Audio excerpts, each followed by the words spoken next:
Go to Long Island now, where one town supervisor has been calling for gyms to reopen and also advocating for in-person graduations.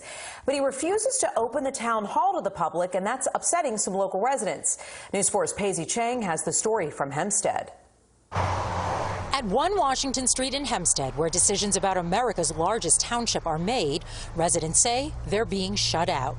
They are just dismissing, the voices of the taxpayers. Since the statewide shutdown, the Board of Hempstead has been holding virtual meetings, telling citizens to write letters or send an email if they have something to say.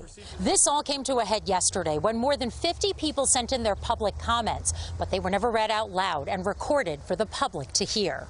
The public needs to be heard not only by our elected officials, but by our fellow members, our fellow residents need to hear what we have to say too. That's the purpose of the public comment. Felix Procacci has attended nearly every board meeting since 2010 and thinks the board didn't read the emails to silence criticism. There are limitations on what we can do this year at our parks and our beaches. At a news conference today about hand sanitizers, we asked Town Supervisor Donald Clavin why public comments weren't read.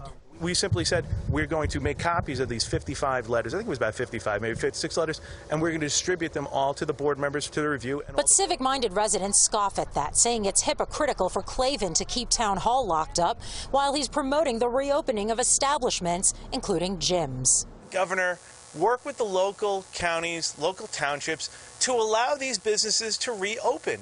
Clavin says he's just following the governor's orders. The town hall cannot be open. There have to be certain protocols put in that are safe. And we're in the midst of revamping it to put in the plastic shielding, the marks on the ground. We're putting in automatic doors. But residents point to the fact other villages and towns are already holding in-person meetings with residents in attendance or calling in.